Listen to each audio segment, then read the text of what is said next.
how are we this morning? I gotta do a quick little switch. Hi, Blood. Monster Project. I fucking love Monster Project. Yes. I gotta do a quick little switch scene here for a second. Okay. There we go. There we go. I had to quickly, yeah, there we go. Perfect. Something is going on with my OBS, so I just had to check something again. I don't know what the hell is going on. Good morning, Don. How are you? Blood and Bruise, how are you doing this morning, guys? Welcome in. Welcome in. The Monster Project, I actually own the Blu-ray of the Monster Project. It's pretty fucking cool. I can do that, Blood and Bruise, if you want, on a CCOH. I really like that movie. I own it. It's different. It's quite cool. And that's your favorite found footage one? Yeah. It's pretty cool. Hi, Jeepers Creepers. Hello. How are you? Good morning. Deadwalk. Fuckery and shenanigans. Always. Darkbreaker. Vane. Hello. Good morning. Happy Sinful Sunday. I ordered myself a coffee warmer, but it's not here yet. So I had to use a plate to cover my coffee so it stays hot. It's like, ugh, you know. Well, thank you, Don. I appreciate the shout out, love. Trust me, I do. I hope everyone's had a wonderful weekend. Hello. I'm drinking my Cane's Killer Coffee by Dead Sled Coffee. That's what I'm drinking this morning, if anybody is wondering. No, I'm not sponsored or affiliated with. I bought it myself. Holy shitballs, Mischief Maker. Mischief Maker out here sacrificing souls. Mischief, thank you so very much on Twitch, going out there and sacrificing souls. I greatly appreciate it. How are you, Mischief Maker? Yeah, we had some fun games in Texas Chainsaw Massacre yesterday, I'll tell you that. Ooh, and some weird stuff was going on in that video game. It is ReAnimateHer. Yeah, I'm ReAnimateHer on everything. The only thing is different is Twitter, because I have to have an underscore after my R. So ReAnimator is everything. That's my Steam, PlayStation, Xbox, Nintendo Switch, but we know we use friend codes there. Hello, Super Mario. Good morning. How are you? I'm really excited to bring you Poughkeepsie Tapes. Now, Poughkeepsie Tapes doesn't have a lot of information on it, guys, so it might be a little shorter CCOH, but that's what happens when films don't have quite a lot of stuff on them. I went through articles and interviews. Oh, Lord, there really isn't that much on it. So I did try to grab everything I could on this one. This one was quite hard because it doesn't really have much of information. Oh, my God. Then I literally played with you in TCM like 2 days ago. Oh, yeah. Nice, Jeepers. Is your name Jeepers Creepers on there? Oh, I love your guts, too. Thank you very much. I love playing. I'm family member. I main all the family. My main is Hitchhiker, though, and I'm learning Bubba. I'm still trying to figure out his feathering on his chainsaw. It's so hard. It's so hard because you got to watch the icon and like, yeah, and then watch the screen for any little fuckers running around. Good morning, Monkey. How are you? Episode 50 is one of your favorites, but I have a few found footage movies. Nice. So I did ask this question on YouTube, Twitch, people on Twitch. What is your favorite found footage film? You can have a couple. I love to hear you guys' opinions on found footage. I ran across Raw and Forza 5 once. That you did. Hello, Steve. How are you? Darkbreaker, thank you so much for your 3-stream streak. Much appreciated. Also, Blair Witch, of course. Played out answer when talking found footage. I wasn't a huge fan of Blair Witch. I loved their guerrilla marketing. I love what they did for the found footage genre because they did break boundaries. I love the fact that the director did not give them the whole script, and a lot of the stuff that happened on that film, on that set, was not in the script. Like everything was on the fly. I really, really enjoyed that. I was so hyped with Blair Witch, and I think that's what let me down. I was so fucking hyped that it was real because they made a real Facebook page. They had flyers all over the town. They had the town in on the whole friggin' thing. And when I seen it premiere night, and I find out that they're alive, and I'm just like, the fuck? You just like ruined this for me. Yeah, I seen it opening night in theaters. Does amateur? No, it does not. Amateur gay porn does not count. Only live footage, found footage movie I seen was Blair Witch. Oh, okay. Well, it's not a horrible movie. I was so hyped, and I honestly think the hype ruined it. I was so hyped for this movie that when I seen it, I was quite disappointed. I love the guerrilla marketing, and I loved how they filmed everything and how they did stuff, because I did a CCOH deep dive into the Blair Witch, just because it deserves props for what it did in the found footage genre. I think it was the hype that ruined it for me. I'd seen it when I was a kid. Blair Witch Project, nice. Wreck is amazing. Philip Bowman. Wreck is an awesome 2007 found footage film. Definitely. And today's movie that we're going to be talking about is by the same. So Rec was a Spanish found footage film, which we're going to dive into a little bit today, because this ties into the Poughkeepsie Tapes. Because the director, the brothers, the duo that created the Poughkeepsie Tapes, also did the remake Quarantine, which is a remake of the movie Rec from 2007. So we're going to get into that as well. We're going to get into a little bit of everything. But yes. Forza. Good morning, Silent Dreams. How are you? Good morning, Serial Killer. Hello, Elizabeth. How are you? How is everybody? We are going to do some CCOH today. If you're going to miss the live conversation, there will be a VOD up with chapters at the end of the stream today over on my YouTube channel.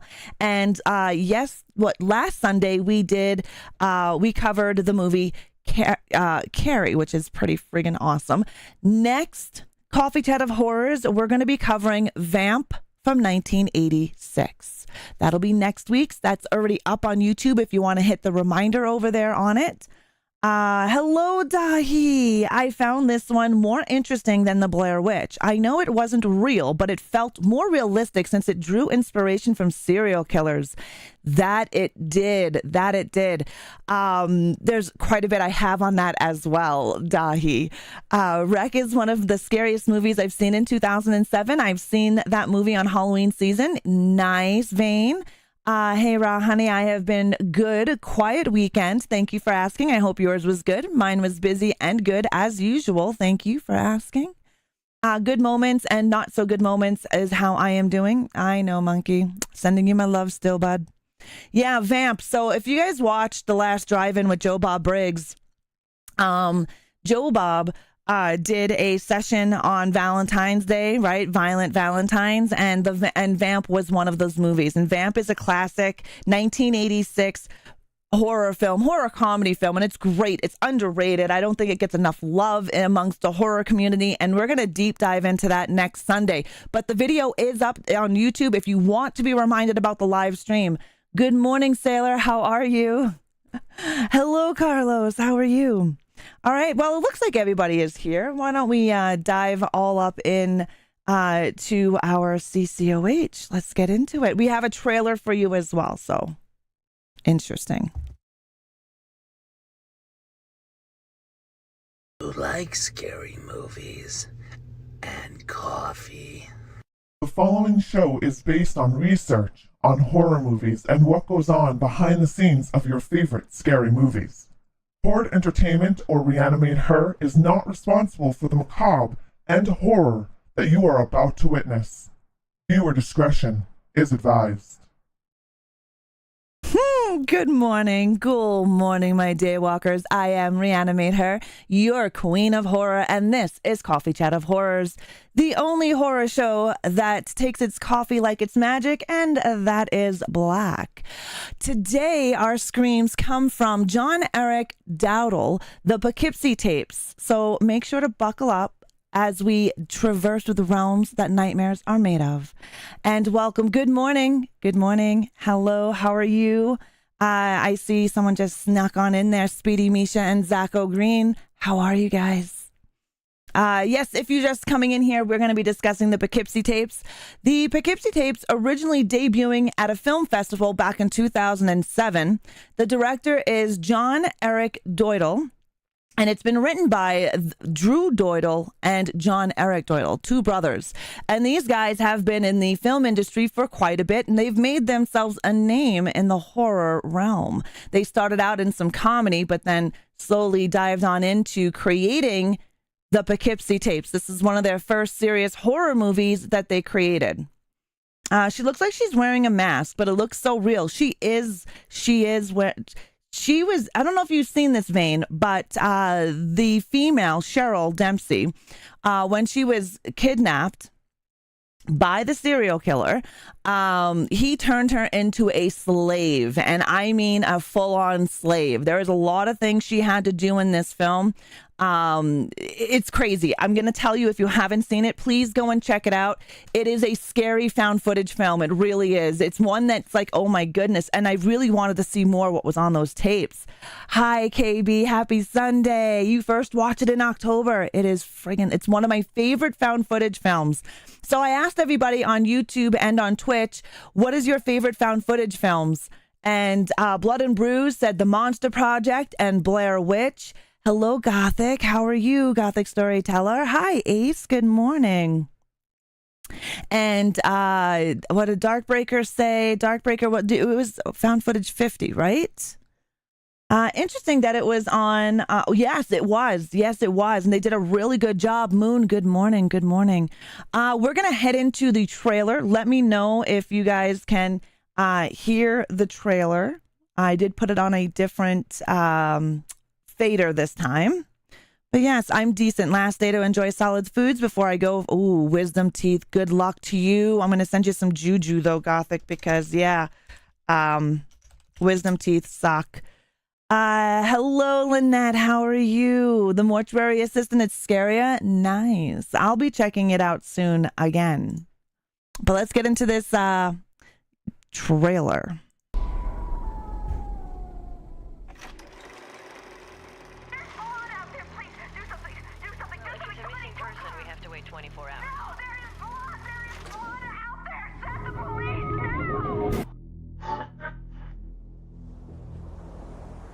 Today, police made a shocking discovery in Poughkeepsie.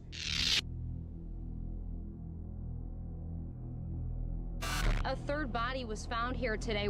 A Poughkeepsie couple vanished over the weekend, seemingly without a trace. Do you mind if I film this? I'm making a little movie about my trip.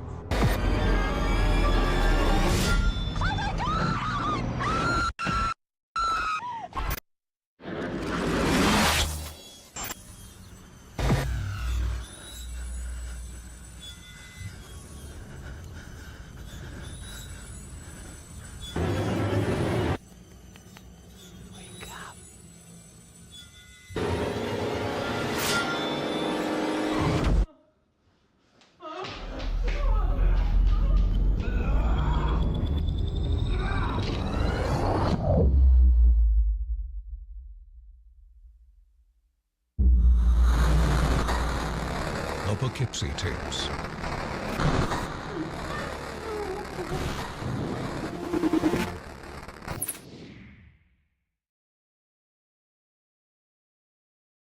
That is the Poughkeepsie Tapes. That is the trailer.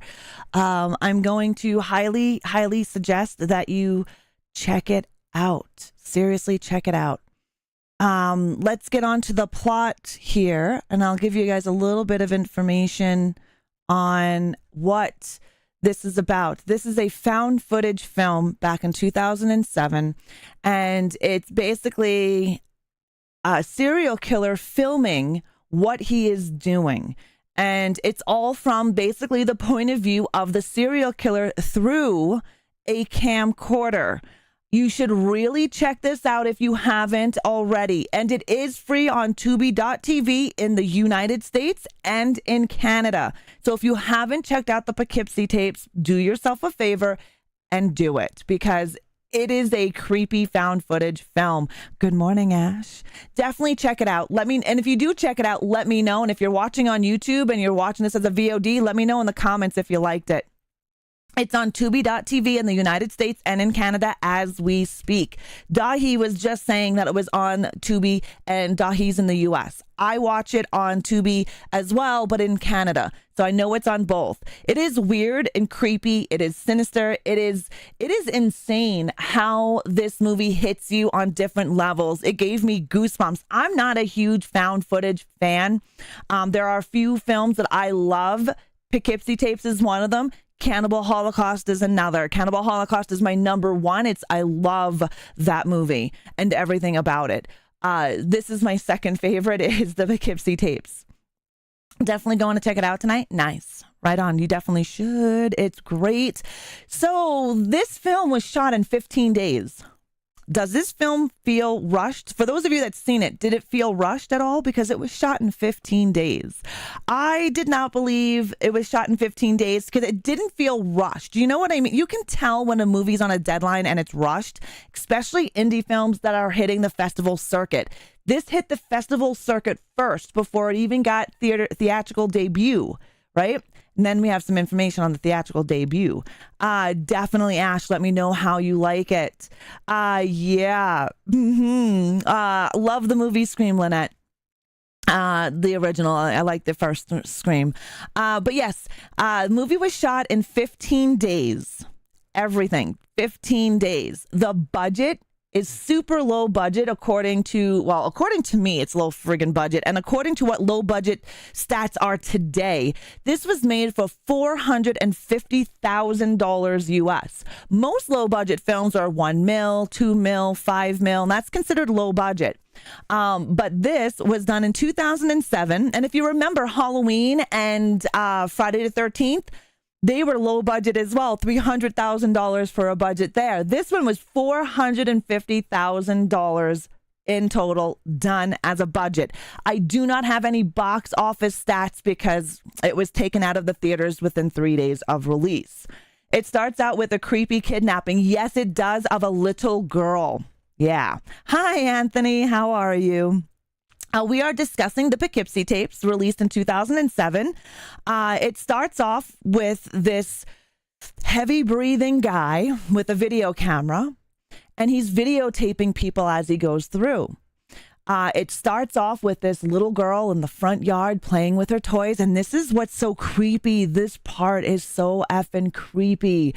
It really makes you scared, and then I'm not going to ruin it, but definitely watch it. This movie, when it came out on the festival circuit, there was a lot of rumors that it was real. And that was one of the reasons why this did not get a distribution right away. And one of the reasons why it was ripped from theaters. Vane says, I feel the chills through my flesh, and it was filmed during the serial killer begins to murder them. And I have some really chilling stuff for you then. Serial killer, man, this movie and all the rage people brought up about it gave it a level of status that it doesn't deserve. I found it crappy, and the movie was harder to see what was going on in the videos than Skinamarink. For me, Wreck or Cannibal Holocaust was so much better. I actually like Paranormal Activity better than this as well. I dislike Paranormal Activity and everything about it. I love Wreck, and Skinamarink is definitely something. I like the way this was filmed. I thought it brought in a different perspective and an eerie. I didn't catch this until much later on, honestly. They must have been really daft at editing too. Yeah. Hello, Reaper. Good morning. Thank you, Ironman5620, for the subscription over on YouTube. I appreciate it. Thank you for the follow. That's a lot of money, but not really to make a movie, Don. $450,000 to make a movie is really nothing nowadays. If you think about everything that goes on when you create a movie, sets, scenes, editors, you have a lot of people, hundreds of people working on a film. And so that's a lot of bodies, a lot of money, actors. You just got to cover everything. And $450 definitely is not a lot of money when it comes down to it. Yeah, I remember this now. It was super creepy. Yeah. Moon, how are you? Must have a beast of editing rig. Yeah. Well, what pressure? With this movie, with Poughkeepsie Tapes, they didn't have a whole big set. They utilized their surrounding areas. They utilized a house that was actually a house. So there wasn't a lot of money spent on the set, as you can tell, because it really didn't have to be. There were the houses were filmed, the set was filmed inside other people's houses. And you can definitely tell that it's low budget, but you don't see that it's been rushed because it was created in 15 days. Your favorite found footage is the houses October built. That was pretty cool one, Mr. Rotten Treats. Regal, thank you for your 30 stream streak. I appreciate it. Yes, but anyone with kids needs to watch this and protect your children from the real world. Yeah, it's kind of creepy. The opening scenes when you see the child and this guy, yeah, it's creepy. I'm sorry. It really is. What do you think of the movie Sinister? I like Sinister. I definitely do. Okay, so what makes this movie feel like it is real is they actually use real reporters from Minneapolis and St. Paul, which is the director's hometown. All the interviews are obviously, this movie is not real. Let's get that out of the way right away, because back in 2007, when this was on the film festival circuit, the whispers were this was a real film. This was archived snuff film. Yada, yada. So they had that going for them. And Serial is right. Back then, it did give them a lot of like, wow, and eyes on it. But later on, it did come out that it is not real. And in 2007, we do have Google. It's not as chock full of information as it is now, but we still had Google back then. You have been to both cities. Nice. Your second favorite found footage would be the gallows. Right on, Mr. Rotten Treats. Now, all of the fake interviews that you see in this movie was done in 2 days. This movie is filled with interviews. Literally filled with interviews. 2 days. Total time of shooting from start to finish, 15 days. And it never feels rushed. It never feels like they're going too fast throughout the movie. And that's something that I really, really like in this, because you can easily do a found footage film that feels rushed, that is rushed, and you can see it in a film. You can see it in the acting. Monster Project is a great movie. It's one that I've recommended to many, many people. I think I'm going to add Monster Project to my CCOH list. No, it really does feel like a documentary. That's what they were going for. And this is their first horror film. This is the first film for the Dowdle brothers. So they went from comedy and, you know, other films to doing the Poughkeepsie Tapes. And then after the Poughkeepsie Tapes, they actually did Quarantine, which is the remake of the 2007 Wreck. I think it's really good for people who did not do horror, that jumped into the horror scene by doing this film. Lots of dialogue to potentially mess up. Exactly. You have the FBI teacher, right? You have the news reporters. You have the people in the town. So it could have really taken a long time to get those interviews right. They must have been definitely dahi. I think they did a really good job pretending to be an actual documentary. I think they did a really great job in that matter. Yes, they did use a lot of filters and things like that. However, it still got its point across, and it still felt like a real documentary, which is what they were going for. There were a lot of tapes that were used. Most of them were blank. Gullible, good morning. Regal, good morning. Hell House, I can definitely do that one, Regs. So the film had the same myth and mystery, just like the rite of passage of Faces of Death. Back in the day, in the 80s and the 90s era, Faces of Death was our snuff, our Poughkeepsie tape kind of film, where it was a rite of passage if you've seen it. You were the cool kid if you've seen it.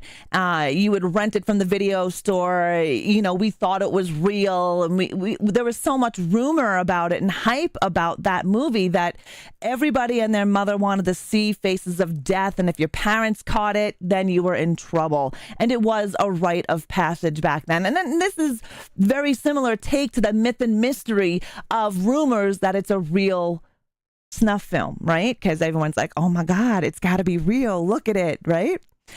I love, I think it's going to be great, Mr. Rotten Treats, that Barbara Crampton is going to be in Texas Chainsaw Massacre game. The amount of tapes lined up with one time where, yeah, it was a shit ton of tapes, Dahi. They had hundreds of tapes. Most of them were blank. They were not filled with stuff on them. But thank you for the like, Adam. Yeah, it was quite crazy, the amount of friggin' tapes, boxes and boxes of tapes. The video store would have normally had a clerk that would roll his eyes every time. You remember getting all the Faces of Death movies? Yeah, Faces of Death paved the way. Yeah, they did. Faces of Death definitely made a way for found footage snuff films. And I did a deep dive on Faces of Death. I think it's on my YouTube channel still. I think I might do another one, deep dive into that one, because that one has a really crazy backstory and history to it. Faces of Death scared the shit out of a lot of people back in the day, Mr. Rotten Treats. Faces of Death was one that changed me, especially the monkey scene. Yeah, that monkey scene was insane. It definitely changed the way you looked at stuff. Do you remember watching Faces of Death when you were like 8? Yeah, we all watched it when we were way too friggin' young. Definitely. So funny that people couldn't put together it was fake just by it being available to rent. But then back in the day, you think of that now, but you didn't think that when you were a kid. I seen this as a kid, and as a kid, you can think anything is real. Look at Texas Chainsaw Massacre. I thought that was friggin' real as a kid. Put yourself as a 10-year-old, a 12-year-old renting this movie and hearing about it amongst your friends. You're not going to be like, oh, this is some fake shit. No, not at that point in time. I doubt it. Now, if you're in your 20s, 25, maybe you might actually think, okay, this could have been some fake shit. But even then, back then, different time, different era, no Google, no YouTube, no nothing. The only way you were researching is the Encyclopedia Britannica. That's how you did your research for school and you went to a library. There's no way that this could have been, researched and found that it wasn't real, especially amongst our age. And yes, you're only 2 months younger than me, Serial. They did the same thing with Cannibal Holocaust. Yes, Cannibal Holocaust. Now we're getting off topic. We're going to squirrel. Cannibal Holocaust was done in 1980, and he did that way for a reason. He actually gave a contract to each and every one of the actors in the film that they could not show themselves for a full year. Anyways, the Italian police thought it was real, and they arrested him not even 10 days after the premiere of Cannibal Holocaust. I know a lot about that movie because it is my favorite. And the only reason why August Underground even thought it was real because of Charlie Sheen called the FBI back in the day because he thought it was real. Faces of Death shows an execution with his eyes were bleeding. Yep, that was not real. But there were adults renting it for us. They should have known, or maybe parents did know. My parents didn't rent it for me. I had a friend rent it. I wasn't old enough to rent it. When films like this, to be rented in some places, added the myth. They did. And My Faces of Death was a black cover with a skull on it. It had no other real friggin' imagery or artwork. Now, I don't know. The execution in that movie is definitely fake. We do have an ad break happening here in about 8 seconds over on Twitch, and we'll squirrel the shit out of this because now we're on a topic that I fucking love, which is Cannibal Holocaust, Faces of Death, yeah, and August Underground. That was my cover when I was a kid. It burned its image in my head. The black sleeve with the skull on the face. That's all ours had. And it said Faces of Death. That was it. It wasn't like any other video VHS cover art. Every video in the video store had some type of bright, colorful art on it. This did not. This made it out to be like this was real. And the rumors about it, I mean, they flew like wildfire, but they were purposely done. Ross scrolling so hard she made me lose the screw from my glasses again. I know, I can't help it. I seen it with the skull on it and the red font, and I seen it with the white font. Yes, but they all had the skull. Yes, they did. They all had the skull. I'm 62 years old. I was old enough in the 80s. Yeah, you were. Did you, when you rented it, Moon, did you feel that it was real? I'm tall. I could rent horror movies from 14 on, including Faces of Death and same cover. We had my cousin. She was 16 when she rented it. So she was able to rent it for us. I have me and my cousins were only about a year. Some of us are a year to 2 years apart, and there was like 6 of us. So my eldest cousin went to our video store, which is a mom and pop shop where I grew up in Medford, and that's where they rented it from. One thing I will say, the screens for this CCOH, this one is pretty creepy to work on. I think it is pretty creepy to work on. The still images as well, they're quite creepy. I think I still have them at my parents' house. The Faces of Death VHS. I couldn't stand animal abuse in these entertainments. I only used to watch human characters. So, Vane, there is an edited version of Cannibal Holocaust that you can actually get from Shout Factory. I have the collector's edition of Cannibal. I have numerous copies of Cannibal Holocaust. If you get the one edition, it has the edited version as well as the unedited version, and you don't see any of the animal scenes. It's pretty heavily edited for people who can't see that kind of stuff. So you are able to watch it if you are, you have that copy. I knew it was just a movie. Yeah. Now you're bringing me back to the only cool friends I had in my teens, horror, Japanese deathmatch wrestling. Oh man, I miss those days, right, Macabre? I saw all the Faces of Death. I saw all the Faces of Death as well. And then there was another shoot off of Faces of Death. I can't remember it at the moment. I did it in my deep dive. All right. Welcome back, guys. I think I still have them at my parents' house. You've never heard of this film, Faces of Death, or the Poughkeepsie Tapes, Reaper? Or Cannibal Holocaust? Hell, I was so gullible back then. I thought Toby Hooper's TCM was real. Mr. Rotten Treat, same. I was a kid when I seen Texas Chainsaw Massacre. And, it does based on true events. And you're just like, oh, my God. And you can think it's real at that time, especially when you're really young. I honestly believed it was real, Texas Chainsaw Massacre. Yeah, we can definitely do Faces of Death for movie night. I'll have to find it here. This one, the Poughkeepsie Tapes, it's a good movie. Definitely a good movie. Okay, welcome back, guys, from the squirrel and the ad. We're going to get back into the Poughkeepsie Tapes. Now, the intro for TCM and the trailer fucked with you. Yes, it did, Serial, 100%. The Poughkeepsie Tapes does not feature any real found footage of murder, but it is based on true stories of serial killers and their crimes.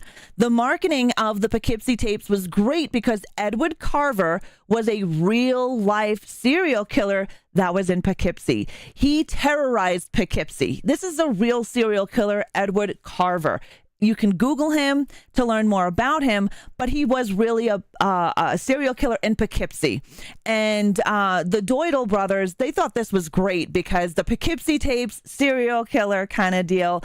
And they utilized stories from Ted Bundy, Ed Kemper, and numerous others to get the feel of that serial killer vibe, which I think they did really well. Thank you for the follow, Amelia Ruby. I appreciate it. Thank you. Fake or not? Yeah. Now, the belief that Poughkeepsie Tapes are real stems from the realistic nature of the crimes, similar to those committed by real-life killers like Jeffrey Dahmer and Ted Bundy. Now, we definitely know the story of Jeffrey Dahmer and Ted Bundy. These guys are infamous. They will always be infamous in our human history, and they did some fucked up shit.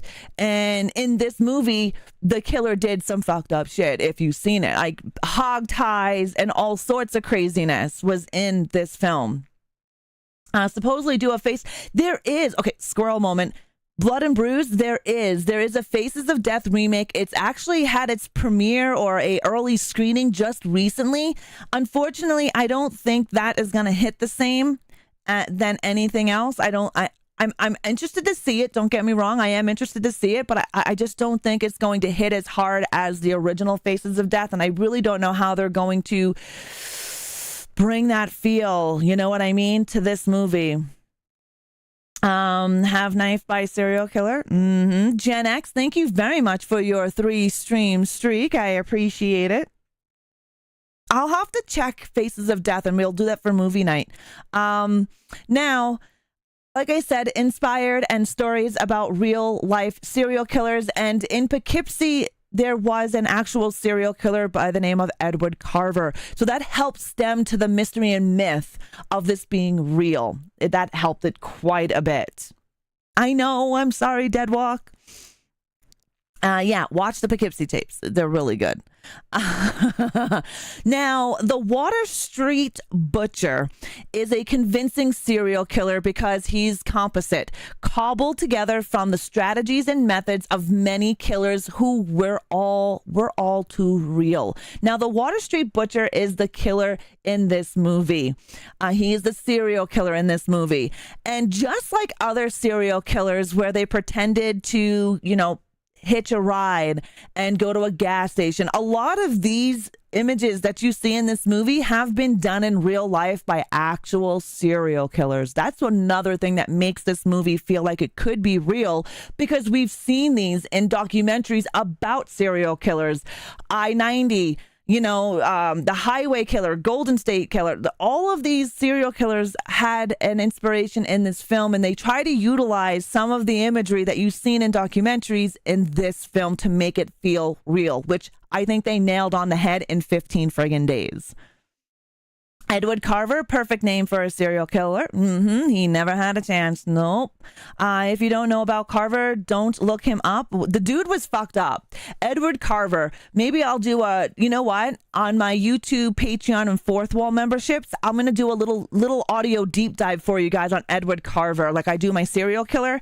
I do a serial killer podcast for my memberships over on YouTube, Fourth Wall, and Patreon. And we're actually discussing and deep diving into serial killer theories and definitions, and going through a book. Actually, this is the book that we're actually going through. This was a book that Dahi and Klepto got me for Christmas, and this is the book that we are diving into on those episodes. Nice. Those have been really interesting. I have been loving doing those episodes.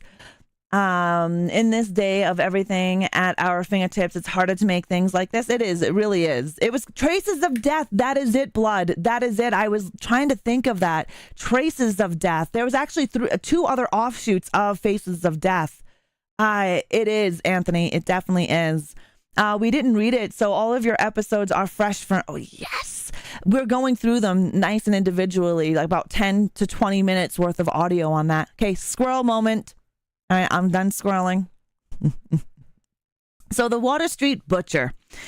This is the serial killer in the Poughkeepsie Tapes. And the Water Street Butcher is a cool name. I thought it was really cool.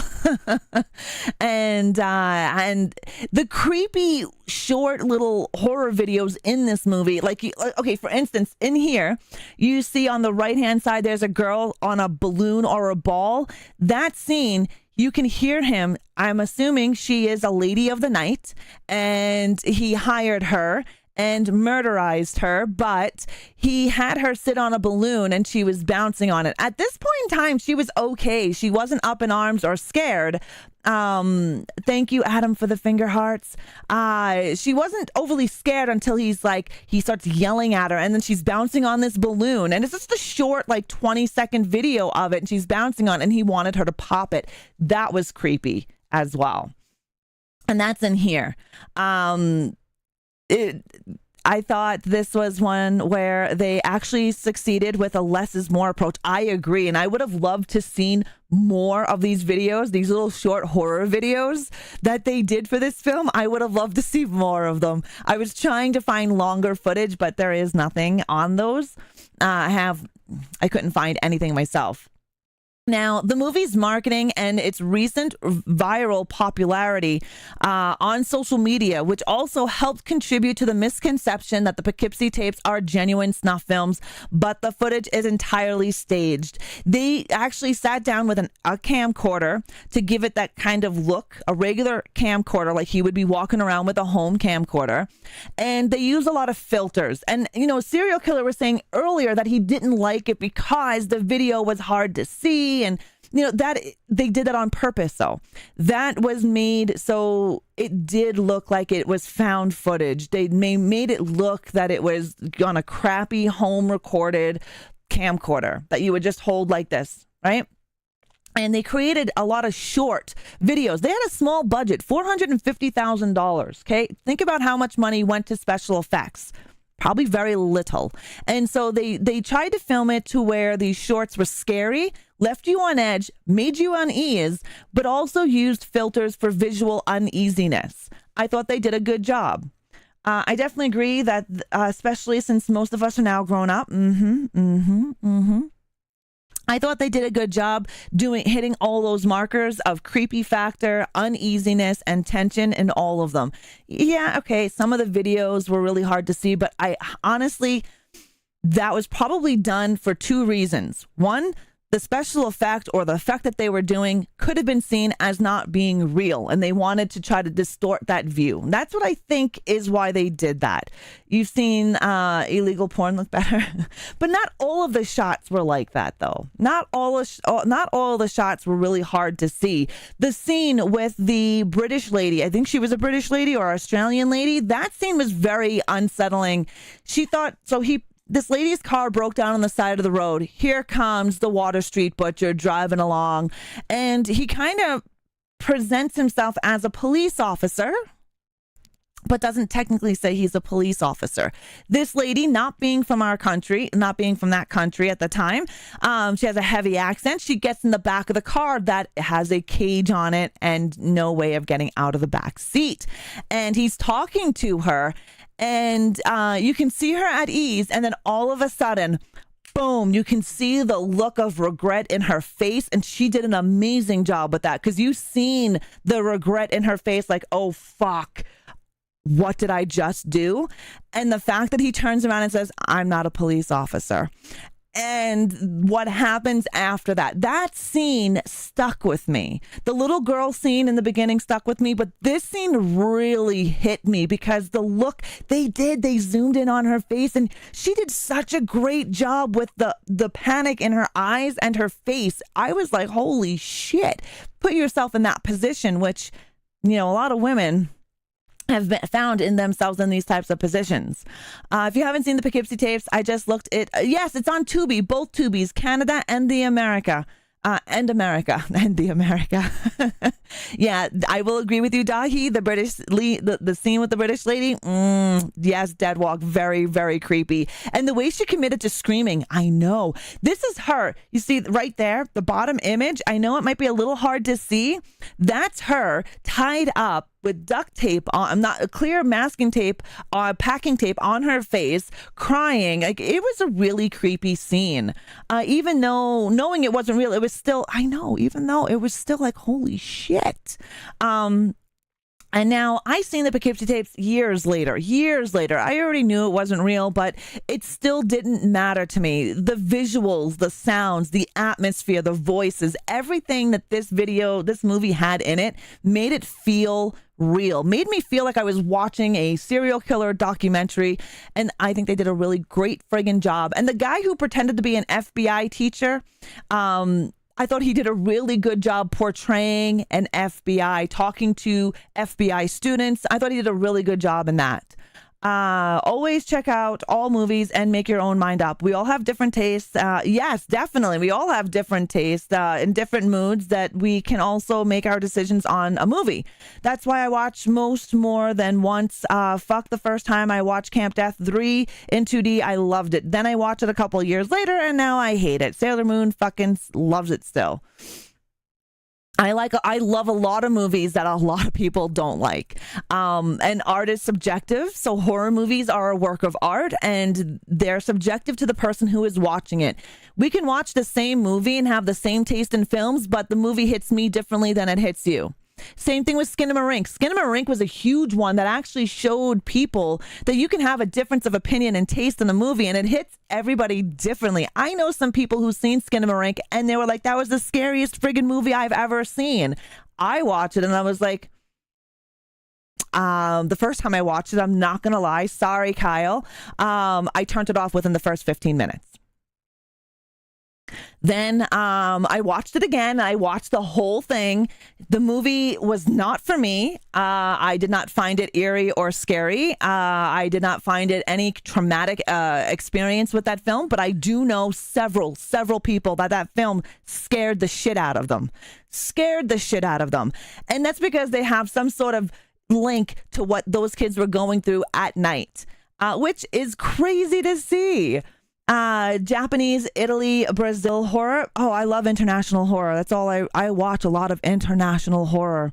I've warmed up to it, but I still can't come completely over Skinamarink. Serial hates it. I also don't want to watch that one. Not for me. Yeah, it's definitely not for me, but I think Kyle did a great job, especially with some of the art scenes in that film, because a lot of it I found was more of an art form when he was videotaping for Skinamarink. Kyle's a great guy. He's the director of Skinamarink, Canadian, out in Edmonton. You had quite a few Canadians actually playing in Skinamarink. That's for another day, though. Squirrel moment. Which is okay, because this is a shorter CCOH. All right. So despite having been completed and having had its theatrical trailer attached to several wildly released horror films in 2007, which we had quite a few, the film was eventually pulled from release without any official explanation. It was in theaters for 3 days, and that's really about it. It was given later on, after 2007, it was given its first official limited release, which was 7 years later in 2014. Okay. When it became available as a video on demand title, you could get it through DirecTV. The film was finally granted a DVD and Blu-ray release through Shout Factory 3 years later in 2017, 10 full years after its initial planned release. They had a huge issue finding a distributor to put this on DVD and Blu-ray. For some reason, people would not touch this movie. It hit the film festival 2007, blew away the film festival, got a theatrical release. They ripped that shit out within 3 days of it hitting. 7 years later, they finally get a limited release in theaters in 2014. 10 years after that, they finally get a Blu-ray DVD in 2017 by Shout Factory. A full 10 friggin' years later. This film deserved to be on DVD. This film deserved to have distribution. Unfortunately, MGM was one of the reasons why this film kept from being distributed. According to what I have read, MGM literally stopped the distribution and kept this in limbo by refusing to give it a wide release. Yeah, MGM. Hi, Donnie. How are you? Always excuses. I know. Damn you, MGM. Exactly. Hello, are we talking about horror films? Hi, Jinx. If you're just joining us, this is Coffee Chat of Horror's deep dive into the film The Poughkeepsie Tapes, which was released in 2007. Thank you for the like, Slim Jimmy. Hi, Tyra. How are you? Yep, that's what we were talking about. But I can see where people who have major childhood trauma, for sure, Macabre, definitely. Definitely need to rewatch this movie because I remember only bits and pieces. Blood and Bruise, definitely rewatch it. I've seen this movie like 10 times. I actually just recently watched it a couple of days ago. It's one of my favorite found footage films. I think I heard of this. Donnie, The Poughkeepsie Tapes, released 2007. It is on Tubi.tv on both Canada and the United States. Go watch it and let me know what you thought about it. And that's too bad because some of the things on it dated it. 9/11 references, MapQuest, some of these things from the late 90s and early 2000s, and we no longer have them. Exactly. Yeah. You're good, just getting over a cold? Well, I'm glad you're feeling well. I remember when they were talking about downloading the map from MapQuest, and I was like, wow, that takes me back. Yeah, right? Remember when you had GPS, the little TomToms and shit? Now we all just whip out our cell phones and Google Map it, right? I would love to hear what you think about it, Donnie. I would love to hear what you think. I would love to hear what everybody thinks if you've seen this movie. Definitely. TomToms and Garmin, right? Another link in Discord chat where people can watch or download this movie for free. Thank you very much, Reaper, for that. I appreciate that. Now, Scream Factory. If you guys want to get your hands on this, you can try Scream Factory. There are quite a few pirated DVDs that you can buy. These are not official DVDs. These are movies burnt onto DVDs. So just be careful when you are purchasing things, because you may not be getting what you asked for or what you paid for. Okay, I will tell you that now. There is quite a few pirate CDs out there, DVDs. A wide release would have killed the movie, I think. Whispers made this movie what it became. Otherwise, it would have been much as VHS 2, Rec 2, and Blair Witch 2. Possibility. That's a huge possibility, Serial. And it was 2007. It went from the festival, which had a huge amount of whispers, hit social media, huge amount of whispers.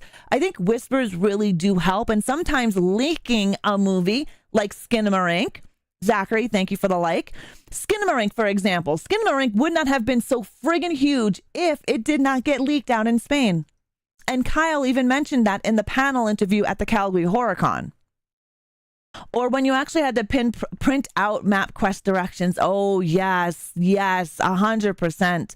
Arrow Video, I definitely know Shout Factory did do a distribution on this. I know that because I own it. So Shout Factory did. I don't know if you are able to get it still at Shout Factory, but you might be able to. I would definitely tell you, if you like this movie, get the physical copy of it. Definitely. Tom, they would send you into a river, right, Macabre? Yeah, Tom and Garmin. Quite funny shit. So John Erick Dowdle did not want to make a film like Blair Witch Project. He wanted something more like Halloween, so he can inspired to have the film turn into a cult classic, which this film has. He wanted this film to be like Halloween, not the video styling of Halloween, not the slasher style of Halloween, but how Halloween became a cult classic. And it is one of the most iconic films in horror history. And he wanted that feel. He didn't want the Blair Witch type of notation. He did not want a film like that. He wanted it more of like Halloween, which I think they did a really good job, especially the whispers from the 2007 film festival from where this film came from.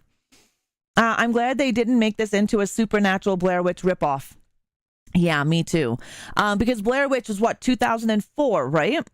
I used to use paper maps. Yeah, we used to use paper maps, Moon. I remember those friggin' maps, and I would have them upside down and get all sorts of lost. One of the films that the Doyle brothers did do, and it's Dowdle, Dowdle, was, after this movie, this actually took their career off, believe it or not. They went on to do the remake of Wreck, which was Quarantine. And then they did a lot of other movies after the fact. So this movie literally helped their career take right off. Just watched The Visit recently, and I enjoyed that found footage as well. I don't think I've seen that. I'm going to have to put that on my list. Thanks. I do play Texas Chainsaw Massacre, Lynette, on my Twitch channel and on my gaming channel on YouTube. You like The Visit? I don't think I've seen again, I'm not a huge found footage person, so I'll watch a found footage. A lot of them turn me off. Like I watched one yesterday, Squirrel Moment. I watched one yesterday called Missing the Life of Belle. What the fuck? That's all I'm going to say. Definitely not for me. And that's all I'm going to say on that matter. There's a reason why I don't like found footage. Most of them fail. And then I waste an hour and 20 fucking minutes. And there is no recalculating. No, there is no recalculating if you took a wrong turn. Yeah. So found footage is not my thing. It is not my favorite subgenre. It is not my thing. However, I do have a couple of favorite found footage films. Now, John Dowdle's wife, Stacy Chbosky, she played the role of Cheryl Dempsey. Yeah. Now, Cheryl had her own trauma in her own life, and she played the main character, Cheryl Dempsey, the girl who was kidnapped. And she was able to utilize the trauma from her own past, from her own life, to portray Cheryl Dempsey, a young, vibrant 19-year-old girl who had a whole life ahead of her, but that was all ruined when the Water Street Butcher got a hold of her. And when they did, spoiler alert, when they did get her back, it was not the same. They had a lot of great interviews. I think Stacey Chbosky did a really great job portraying Cheryl Dempsey. And she's not a huge acting career. So I think she did a really great job. And I think she did an awesome job pulling from her own trauma to Cheryl Dempsey. If you've seen this movie, you know the lady, the actress, the character Cheryl Dempsey went through a lot. She went through waterboarding, torture, having to kill people. She went through an entire brainwashing session with this guy. And he turned a bright, vibrant 19-year-old girl into his own demented, messed up, mentally ill slave. And he had her doing everything you can think of. And so you kind of feel bad for Cheryl in this movie. That final interview, oh, Lord. Yeah, she did a really great job. And I will have to say hats off to Stacey Chbosky for her role as Cheryl Dempsey. She did an amazing job, I think. Whether you like the film or not, I think she portrayed it very, very well. And just here are some of the shots of what you have seen. The hog tying, as you can see here. Cheryl Dempsey in the lower corners. This is all Cheryl Dempsey right in these images right here. He buried her. Did so many different vile acts of torture on this poor young girl. And the damage that he committed to her was insane. And you see that in the movie, like at the end. For how little screen time she had, it definitely memorable. 100% definitely memorable. The whole friggin' thing. So definitely check it out. Check it out. Now, that's really all I have for this film. There isn't a lot of information or interviews on it. It was very hard to dive into, to deep dive, but I think I pulled it off. If you guys have anything out there, anything extra to add, if there was something I missed, please let me know. I love when you guys tell me things that I may have missed in my research, like the last Carrie that we did. I learned a little bit more from you guys in the chat, which is great. So this we're gonna do this here. We're gonna thank you for joining us in the deep dive into the Poughkeepsie Tapes on Coffee Chat of Horrors. I hope you found our exploration into this chilling film both enlightening and spine tingling, because this movie is. If you enjoyed this video, please don't forget to give it a thumbs up. If you're on YouTube, give it a like, comment, share this video with your friends. If you're watching the VOD, I appreciate if you do the same. I hope you guys enjoyed this Coffee Chat of Horrors. I hope you guys stay terrified and horrified and keep exploring the darkest corners of cinema with us here on Coffee Chat of Horrors. Our next CCOH will be on Sunday at 11 a.m. Mountain Time. It'll be in March, and we'll be talking about Vamp from 1986. This is your favorite part of Sunday. It's one of my favorite parts as well. Let me go back to my just chatting scene. It is one of my, I look forward to Sunday with you guys.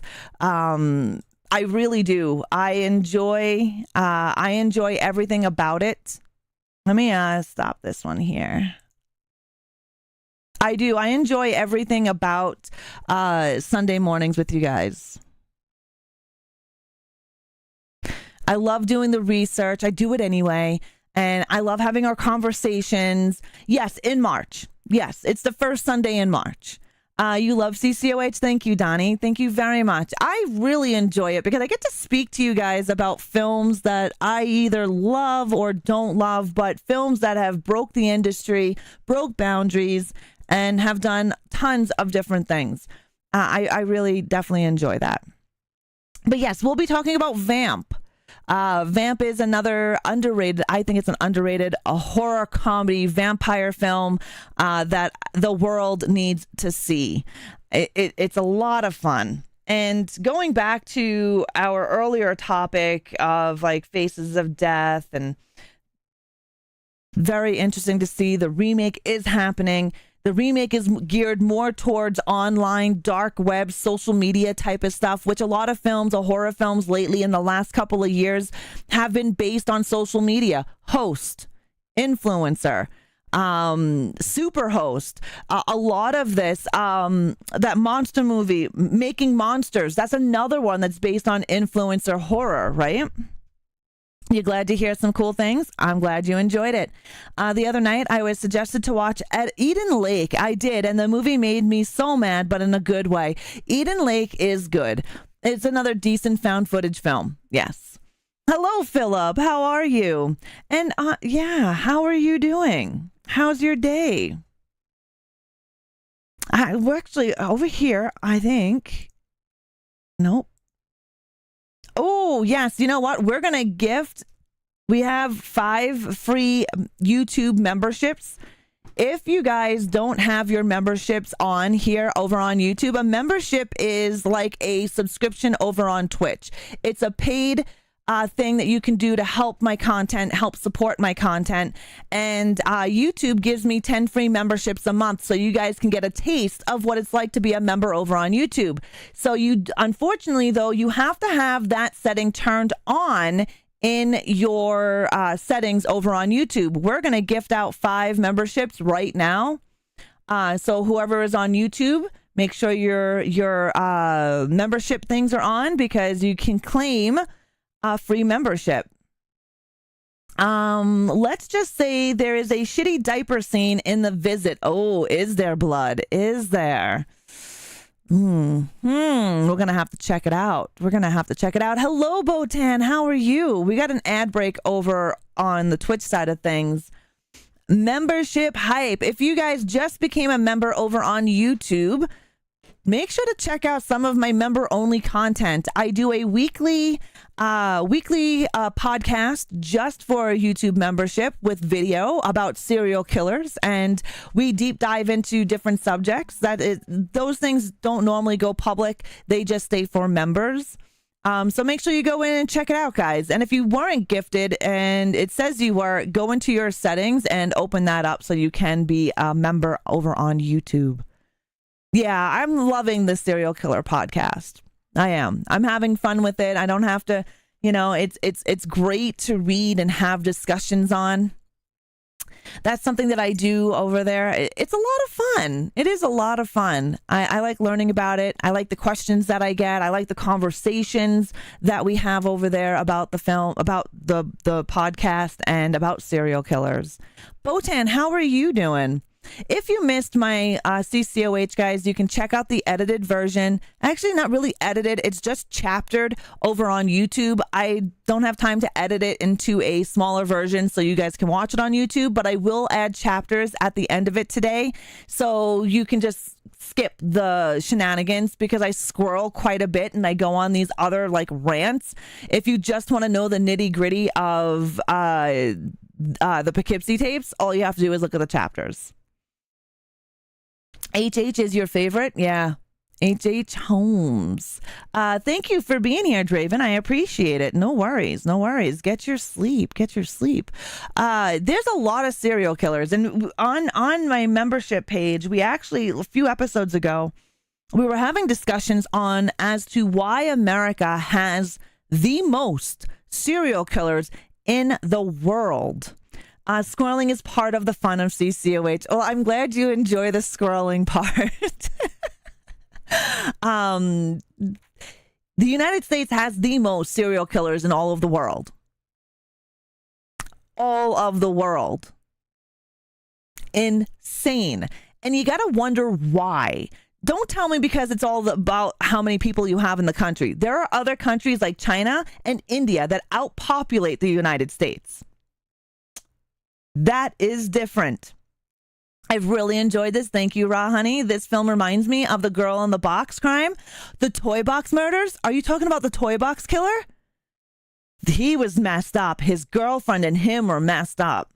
Of course, Lynette. Enjoy it. Enjoy it. Make sure you guys check out the membership side of things. And if you want to keep your membership on YouTube, that is your business.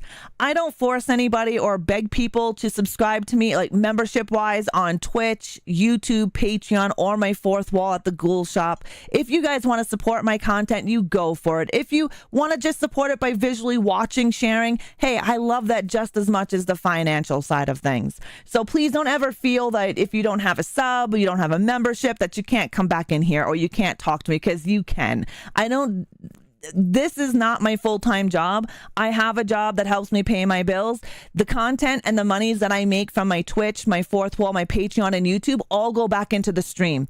Upgrades, games, content. It all helps with that. So please don't ever feel obligated that you have to have a badge next to your name, because you don't have to. I appreciate it, but you don't have to. You never really thought that. I honestly thought we were second, but you are number one. And you're number one because of the research book that I'm reading. I think it has to do with the media fame. I honestly think it has to do with the breakdown of the nuclear family. I think it's a breakdown of the actual family. You think about the culture of the United. Okay, let's take a look at Mexico and the United States. We can even use Canada. And the only reason why I use Mexico is because I was reading, and I was actually reading a research article on Mexican serial killers, comparing it to the United States serial killers. Yes, I know Mexico has the cartel, yada, yada, but we're not talking about that. We're talking about serial killer per serial killer. In Mexico, family is everything. Family is number one. Their culture is heavily around family. Family is respect. Family is their legacy. In the United States, family is just another fucking word. Legacy doesn't mean shit. And I think it's the breakdown of society in the United States compared to other countries. Look at Canada as well. Canada has had some serial killers, but not at the amount or the extent as the United States. And you can't say population, because there are other countries that outpopulate the United States and don't even have as many serial killers. I honestly think it's more than just population. I think it's more than just media fame, because yes, there is media fame and there are kinks, serial killer kink. It's a huge, huge thing. So that I think also plays in that role. Where Sailor was saying she believes it's the media fame, and it definitely can be. But even back in the 1970s, when Bundy was running around, it really wasn't overly crazy as it is now. As you can see now, everybody has talked about Bundy. We have all sorts of documentaries, short videos, movies. Ted Bundy is one of the second most made serial killer into movies. The first one is Jack the Ripper. Jack the Ripper has the most movies and stories made about them. It's insane. Come to think of it, I don't think you can even blame our weapons, as people often do. Weapons have nothing to do with it. It's the person behind the weapon. A weapon doesn't get up and say, I feel like stabbing somebody today, and stab someone in the dick. It's the person behind that. The tool is the tool. The person behind it is actually the weapon. And that's how I look at it when it comes to like weapon violence, gun violence, anything like that. It's not the gun. The gun's not jumping up out of the gun locker and saying, I feel like shooting someone today. It's the person behind that gun who's utilizing that tool as a weapon. I think one of the main reasons is that people in power in the U.S. treat mental health.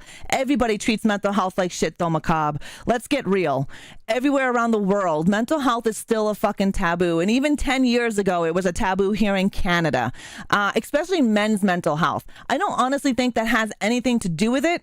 I honestly think it's just a breakdown of family as a whole.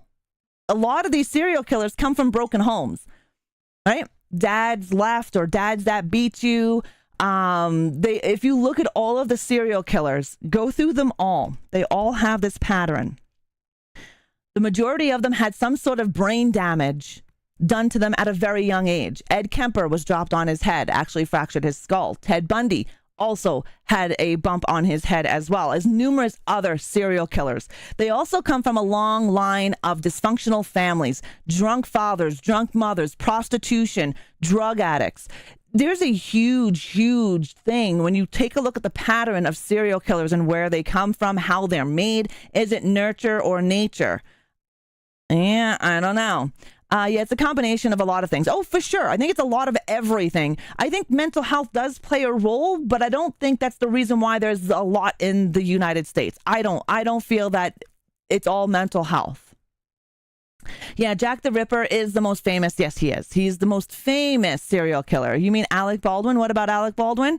The Long Island serial killer got caught the Gigolo Beach serial killer. Yeah. Yeah, isn't that insane? Do you know that they caught the Golden Gate Killer by genetics, by an ancestry genetics test that was done how many decades later? He's an old man. Look up the woman missing in El Paso on the Mexican side. Okay, I will take a look at that, Moon. Thank you.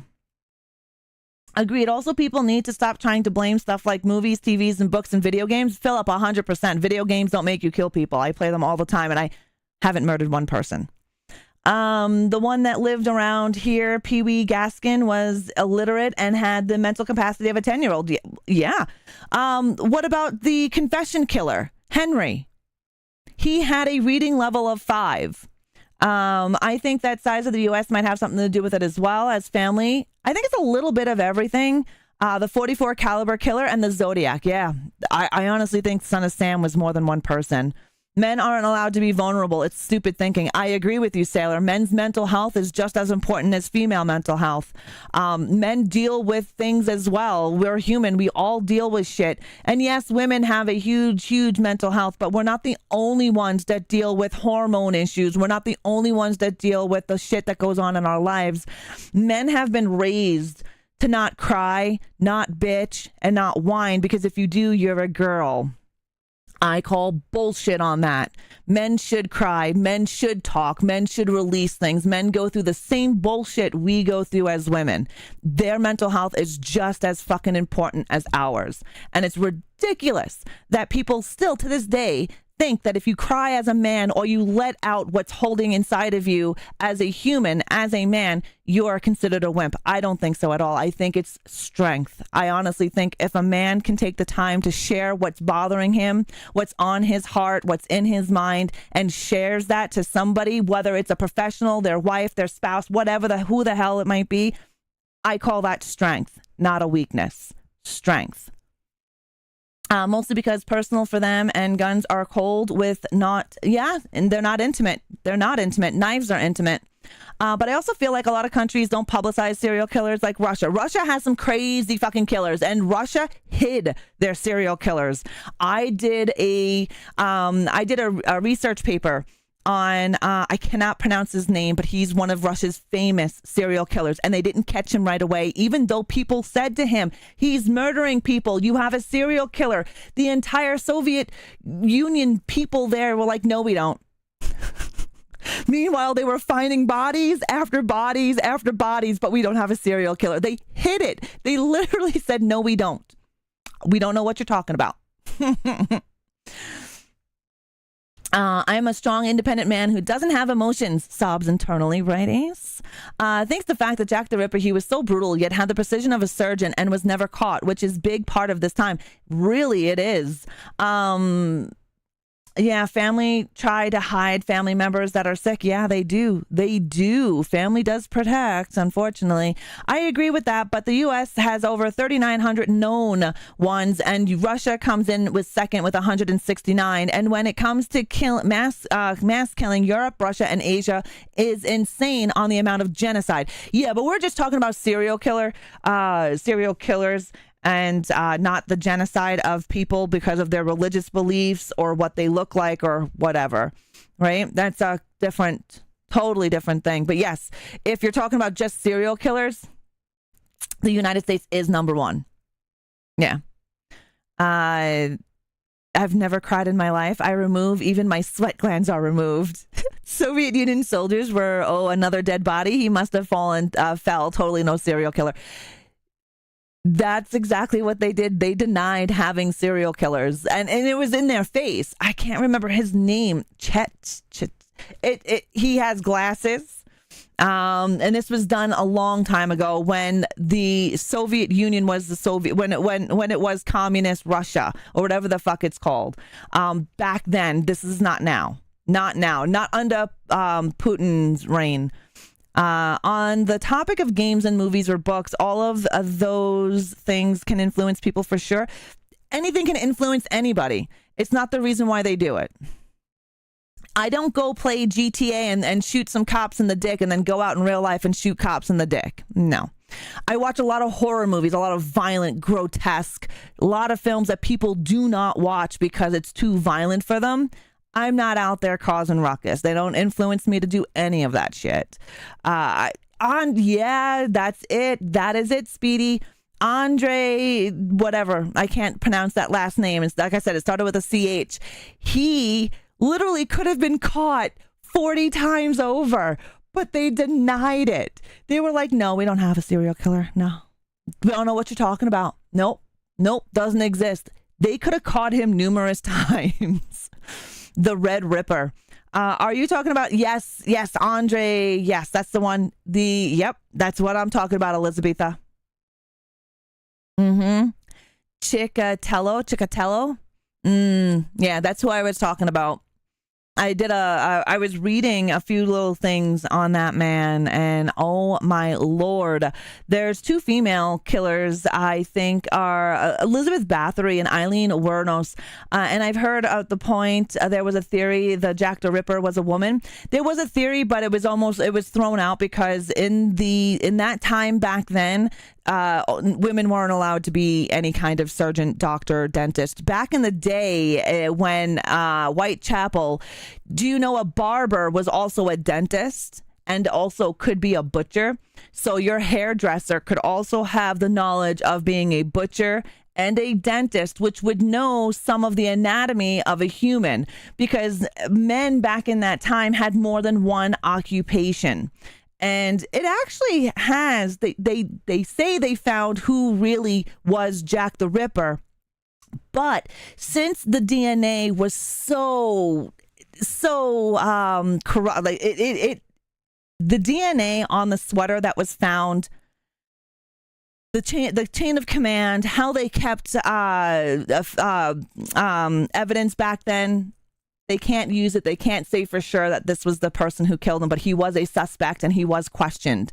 And according to what I have read, the DNA that was tested did come back to him, but it was so convoluted throughout the years, throughout the decades, that they can't say for sure that it was him. I just watched a documentary about that guy. Yeah, he's pretty fucked. You think Jack was H.H. Holmes? I don't know. The timelines make sense for people saying H.H. Holmes is Jack. I don't know. That and DNA has, half-life. Yeah, they did find supposedly the sweater, and it went through chain of command and yada, yada, yada. And you know what? I feel bad for Eileen Wuornos. All right. She's called the monster. She was not a young woman. She was a woman who was a prostitute who murdered men. If you know her backstory, she has a really, really sad and heartbreaking backstory. That poor woman, I can see why she turned out the way she turned out. There are a lot of female serial killers as well, but not as many as men. And most of the time, women serial killers are usually nurses. They usually work in a field that has a lot to do with poisoning. Sadly, I feel bad for a lot of killers' personal lives. I don't feel bad for majority of them, but if you know the backstory of Eileen, it would break your fucking heart, Draven. I think she has one of the worst backstories a human could fucking have. It's really sad. Look up her story. There's a couple of documentaries on her that go back and looking back into her childhood. Yeah, take a look at that. I think she has the worst backstory ever out of all of them that I have gone through. Jack the Ripper, it's gonna get attacking from a person he grabbed the garbage bag and have serial killers pretty much. Huh? The idea of a barber can also do teeth is strange. But back then, Philip, that was the thing. You could be a barber. Most likely you're a dentist and you could be a butcher. It was really interesting. I did a deep dive on CCOH on Jack the Ripper. And this was years ago. And that's how I found out that professions, men had more than one profession, especially in Whitechapel, especially in England. More than one. Jack the Ripper is still one of my favorite CCH of all time. We should probably deep dive back into that one again. I think I might have it up on my YouTube channel. It might be up on my YouTube channel. The idea of the barber, yeah. So many of them have so much trauma, and that's what I feel bad for. A lot of us had trauma in our lives. We don't grow up to be serial killers. Right? I don't know. I think cycles can be broken. That's just me, though. I went down a rabbit hole one day and I came across Eileen Wuornos' story. I agree. It's really messed up. Yeah. Her backstory is so heartbreaking. I can't believe that she survived it. Barbers and dentists were considered surgeons back in the day too. Yeah. We will never know the Zodiac Killer. We will never know the truth behind Son of Sam. We will never know who the real killer was with Jack the Ripper. These are just things we won't know ever. It's crazy, but we won't know. And I honestly believe the Son of Sam was more than one person. I have numerous books on the Son of Sam. And the more I read about Son of Sam and the documentaries that I've seen, I honestly believe the Son of Sam was more than one person, and it was a group of people. Sam was a demon dog. Well, the dog did tell him to murder, right? I do have some sympathy for people, but that doesn't excuse that. No, it doesn't excuse the fact that they hurt or kill people. I 100% agree with you, Philip. And I can't believe that some people actually think they shouldn't be punished. No. You commit a crime, regardless whether that crime was right or wrong, you still need to pay the piper. I don't like serial killer fandom. And when I mean by serial killer fandom, I don't like that people praise them, buy their artwork, and support them. These people ruined people's families. Like buying t-shirts that, praise Charles Manson or praise Ted Bundy, and they're out there. They have coffee cups and coffees dedicated to these fucking people. I do not think that is good. These people do not deserve the recognition. If anybody deserves recognition, it's the fucking victims. The victims deserve the recognition, not the killer. The killer should just be a story that forewarns you of what to look out for, because you are considered prey to a lot of predators. They should not be sensationalized and held up as fucking icons because they're pieces of shit humans. I really want a burn Bundy burn shirt. That's different. That's different, serial killer. That's burning that motherfucker. I agree with that. However, having shirts and cups and things made of these guys to make money off of them, sensationalizing their horrific crimes, most of them amongst women, I just can't get down with that at all. I think Jack the Ripper was one person. I believe it was one person as well, Reaper. I don't believe there was two people. And everything that I read about Jack the Ripper, I'm not a professional Jack the Ripper, researcher, but everything that I have read personally, I don't believe there was two people. You can feel badly about a person's past. Exactly, Draven. They ruin people's lives forever. They do. Devil Dog, look at you coming in here on a 3-stream streak. Thank you very much. Serial killer Simps, yeah, Macabre. I don't like that shit. 100%. It is sickening, Philip. I think there are cards of them. Yeah, there is. I think it's disgusting. Girls sending them letters and begging for it's disgusting. I think it's disgusting. Hello, Dylan. How are you? I don't believe that we should be giving these serial killers these names, these sensationalized names. They're not heroes. They're not anti-hero. They're fucking evil scum of the earth. We should not be sensationalizing them the way we do. I understand making documentaries of them, yes, because these documentaries, as a woman, growing up and as an adult woman, I have to always watch my surroundings. I have to always know who's behind me, who's on the side of me. I've got to walk in daylight, not be able to walk by myself down a dark alley. I always have to be prepared to be attacked. Every female does.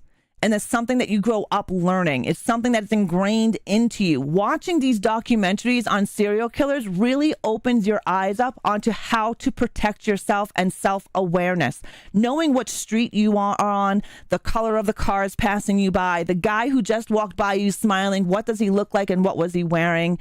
These are things that we are taught growing up. And these are things that I taught my children because females are considered prey amongst many male serial killers who are predators. And yes, men fall victim to this as well. We've got Gacy, we've got Dahmer. However, I can guarantee you as a boy, your mom didn't drill into your head not to be raped, not to do this, to constantly look around you. Don't ever go to the bathroom by yourself. Make sure you're covering your drink at all times. Make sure you walk with your keys in between your fingers. Stay in lit areas. Don't dress like this. Don't dress like that. Don't go here. I'm guarantee you most boys did not grow up that way, where the majority of females have. I couldn't watch that Netflix show with Bundy. It made me feel very uncomfortable, and I love horror. Horror is different than serial killing. Totally different. Totally different. And stuff like Terrifier. But man, that first episode of the Bundy series, I couldn't watch no more. Serial killers hit different because they're real. Terrifier Art the Clown is not real. He's not terrifying at all in my eyes. That's why revenge movies and movies like Last House on the Left and I Spit on Your Grave, for me, are fucking scary. They are scary because these are things that can happen in real life. Jason Voorhees? Not at all. Michael Myers? Not at all. Freddy Krueger? No. And especially to think how the families of the victims feel and how all these murders get praised when they don't deserve it. 100%. Jeffrey Dahmer was eating guys. Yes, Jeffrey Dahmer and John Wayne Gacy, they all attacked men. This is why I still watch things like Dateline. Yeah, they're good to know. Freddy Before Death is scary. Yeah, because he was a pedo. Yeah, that is scary, right? Because that could be real life. I love watching serial killer and killer interviews. I like to see the mentality of the person. I agree. I enjoy watching them as well because they also give us a cautionary tale, right, of what to look out for. I will never help a guy in a fucking cast. I'm sorry. I just won't. I see someone limping and shit. I'll just call the cops. Hey, this person's limping, needs some fucking help. I learned by watching shit like that, Ted Bundy pretending to be injured. You meant Dahmer. Oh, not Bundy. Yeah, Dahmer. Yeah, Dahmer was a monster. Definitely. Horrific monster who preyed on men and kids. And he is a disgusting piece of shit. I have no problem with horror fandom. Friday the 13th. Yeah, because it's not real. It's not real. Definitely not real. I always told that to both my sons because we thought boys and girls are, yeah, exactly. We have seen in history that men, boys, young boys can be preyed upon by older men or men of the same age. We have seen that. We have quite a few serial killers that did not attack women, but they attacked men. We also have serial killers that attacked both men and women. So there is some balance there. People never bring up how much disgusting. Yes, he was disgusting. He tried to make a zombie slave, right? Like, it's gross what he did. I appreciate the forensic and psychology. Yeah, so do I. I guess as a victim of certain types of crime without any justice, I do like to see justice brought forth. Thankfully, many times breakthroughs in science help bring justice or at least the answers. I will agree with that. Something like the black phone. The black phone, yeah, 100%. I mean, you've got a guy going around kidnapping kids and torturing and murdering. That is real. That does happen. Look at the girl next door. Do you guys remember that story? The girl next door?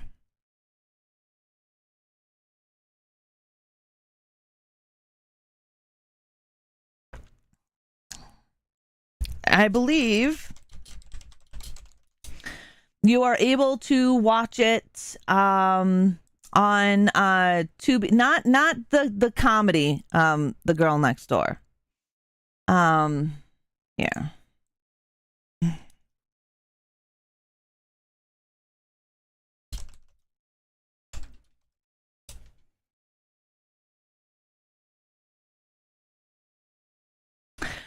There's yes, there we go, Sailor. Yeah, there we go. I was just looking for it so I can get the actual to the actual where you can see it, and it was in 2007. The Girl Next Door is a true story, and it is sad, and it is so disgusting. It is so twisted and heartbreaking. Hello, Matt. How are you? Recently, it's Chris Watts. Yeah. And I see Ake timing out, Sailor. What's up, Ake? I sees you. When stuff happens to kids, it hits different. I hate how some people use that fact that there are more men who do this and use it as a reason to hate on men. I love my men. I do. We need both in this world. I think men are amazing. They can do such great things. Same as women. I don't utilize the predatory men to take down or demean any man. It takes a certain kind of fucked up man or woman to be a serial killer. And I do. I love my men. I think my men are amazing. They are amazing creatures that can do amazing things. And I think we need both men and women in this world to, not just for reproduction wise, we each bring something different to the table, and we're both equally needed. Not one is needed more than the other. That's how I look at it. That's just me. Good women have caught serial killers. Yeah, they have. More men do this, but the percentage of men who are serial killers, oh God, yes. The amount of white men that are serial killers, right? That's the thing. There are all color serial killers. There are all sorts of colors, but a lot of them are white men, and it's fucked up. Get wrecked, Sailor. Remember all those times you bully us? Sailor needs to become a mod. I can do that. I don't make me mod Sailor. We do, Philip. We do need each other. Definitely 100%. And I don't associate with people who hate on men for whatever reason. I don't. I do not associate. They're not welcomed here. Not at all.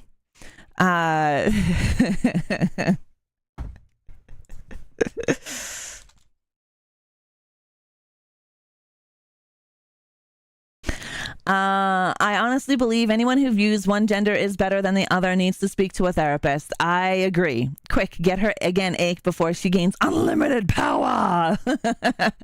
I do think we need each other, guys. I think the world is a better place with both men and women in it. I think we all bring something special to the table. I don't believe one sex is better than the other. Sailor now has the power. Shield your sword, just like He-Man did. Bringing that back to the fall of the family. You know, whites in the U.S. are the biggest percentage by race and comes from a single parent homes. I don't know. I don't know a lot of statistics on that myself, so I really can't speak on that. I would have to educate myself more in the percentages of that in the United States, and I just don't have that knowledge at the moment, so really can't speak on that matter. Just watching film from the link I put in chat. It's very quality and nice, Reaper. Thank you. We need more people to think like you and not hate or go after someone because of their gender, race, or sexuality. I believe we all have a place here. I don't care what anyone identifies as. Whatever makes you happy, do it. Whatever it is. I don't care. I honestly don't. I will welcome everybody. Don't care of your color. Don't care who you say you are, what you identify as. I don't judge people on that. I judge people on how they treat others, and that's it. If you're a shitty human, you're a shitty human. It doesn't matter if you're white, black, Asian. It doesn't matter if you're gay, trans, pan, non-binary. If you're a shitty person, you're a shitty person. And I don't welcome shitty people here. Women are quickly becoming just as gross. We are seeing an increasing women committing crime. Women have always committed crimes, Draven. It's just that now media is sensationalizing it. There is no difference. There are women thugs. There are women gangs. There are women motorcycle gangs. Women can be just as bad as men, but the population of the man being worse than women is always going to be a higher percentage. I care. I judge all and I say fuck them all, right? Hello, sarcastic darling. You were just gifted a membership over on YouTube, by the way. Yeah, I agree. Yeah. The horror community is the most welcome community I've ever been in. I love the horror community. They're great. There are some shitty people. There are some gatekeeping people, but everybody has them. Everybody has shitty people. It doesn't matter what community you come from. There are shitty people in them. The horror community, though, I find as a whole are very more welcoming and opening, especially the celebrities in the horror community. I find them to be more down to earth and just really cool fucking people. They're there to talk with their fans and hang out and all of that jazz. I've met more awesome horror celebrities than I have any other type of celebrity. I remember his name, Lorenzo Lamas, whatever. He was kind of a douche when I met him back in 2004. He's not really a horror. He was at a horror con. Actually, it was a chiller con in New Jersey, and I went there, and I was like, this guy's a dick. But he wasn't part of the horror community.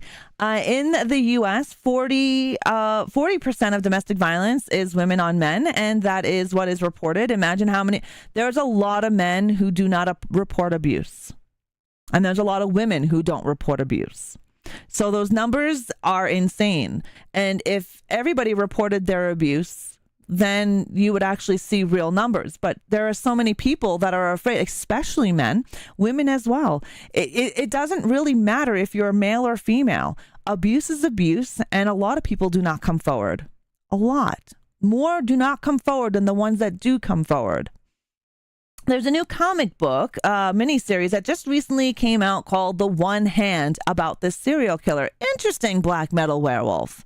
I'll have to look that up.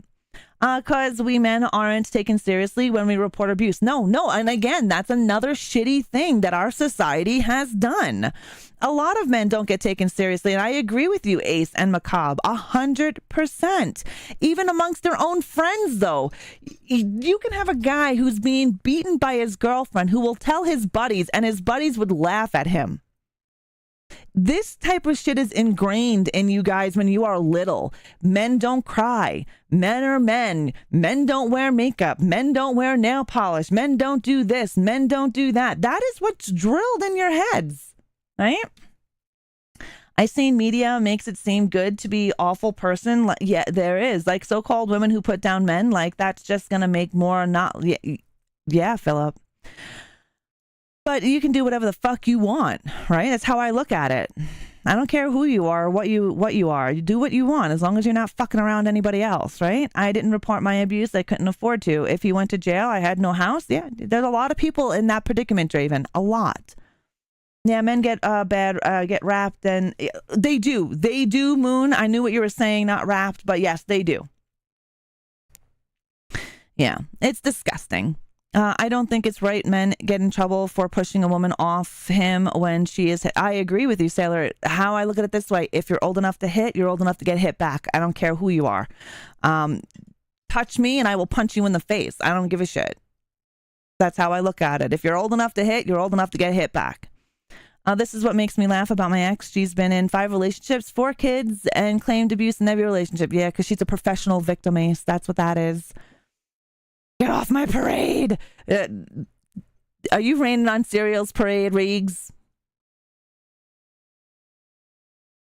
Sorry, I effed up what I said on my phone. Don't worry. It's all good. It's all good. But yes, guys, thank you so very much for coming out and hanging out with me on your Sunday. I greatly appreciate. Hi, Q. How are you, KQ? I knew someone who left his wife because of abuse as man. He would not hit women, but he left to protect his kids. And sometimes that's what you have to do, right? Life can be shitty, guys. Life can be shitty. It's all about how we fight to get out of that shit.